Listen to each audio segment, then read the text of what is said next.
నువ్వు భయపడవలసిన పని లేదు. బైబిల్లో ఒక ఆయన భయపడుతున్నాడు, ఒక ఆయన చాలా భయపడిపోతున్నాడు, చాలా కృంగిపోతున్నాడు.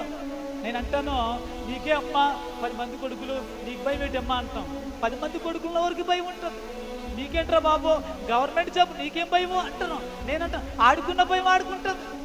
నీకేంటి నెలకు 30,000 వస్తున్నాయి, నీకు భయం ఏంటంటే నీకేం తెస్తే పిచ్చోడా, నా భయం నాకు ఉంటుంది. నీకెందుకు, నీకే సూరిబాబు వ్యాపారం ఉంది, 2 కొడుకులు అంటే ఆ సూరిబాబుకున్న భయం ఆయనకుంటుంది. ఏంట్రా సూరిబాబు నీ భయం అంటే, ఏ భయం చెప్పను బాబు, నా కొడుకులు నా మాట వినట్లేదు, ఆయన భయం ఆయనకుంటుంది. నీకేంటమ్మా ముసల్దానివి, నీ మనవడు తెచ్చేద్దనంటే ఆవిడగా భయం ఉంటుంది. నా మనవడు మారలేదు, నా మనవడు మారాలని ఆవిడ భయం ఆడుకుంటుంది. భూమి మీద భయం లేనుడు ఎవడు లేడు. భయం లేని ఎవరన్నా ఉన్నారంటే పశువులు ఒకటే భయం లేని. దేవునికి స్తోత్రం చెప్పండి గట్టి. భూమి మీద భయం లేని కుక్కలు ఆ కోళ్ళకి భయం లేదు. ఆ భయం ఉండదు దానికి.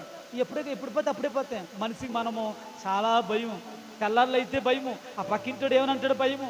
అండి మార్కెట్కి వెళ్తే ఆ మార్కెట్ డబ్బులు బాగున్నవాడు అంటాడు, అమ్మాయి ఏ డబ్బులు ఇవ్వ నువ్వు, ఎన్నాళ్ళు తిప్పుతావు అంటాడు ఆడు. ఏనంటే ఇప్పుడరా చాలా భయము. అలాగే ఒక ఆయనకంట 12 మంది కొడుకులు అంట. ఎంతమంది అంట చెప్పండి ఎంతమంది అంట? 12 మంది కొడుకులు అంట. నేనంటాను, అదే 12 మంది కొడుకులు మనకుంటే మనం భయపడతాం. ఎవరికైనా మనకు భయపడం. నాకంటే 12 మంది కొడుకులు, నేను రాజునే అంటాం. కానీ ఈడు అంటున్నాడు, నేను రాజును కాదురా బాబు, నేను పిరుకోండిరా అంటున్నాడు. ఈయన ఏమంటున్నాడు, నేను రాజును కాదురా, నేను పిరుకోండి. భయపడిపోతున్నాడంట. ఆ రాత్రి ఒక్కడే ఉన్నాడంట.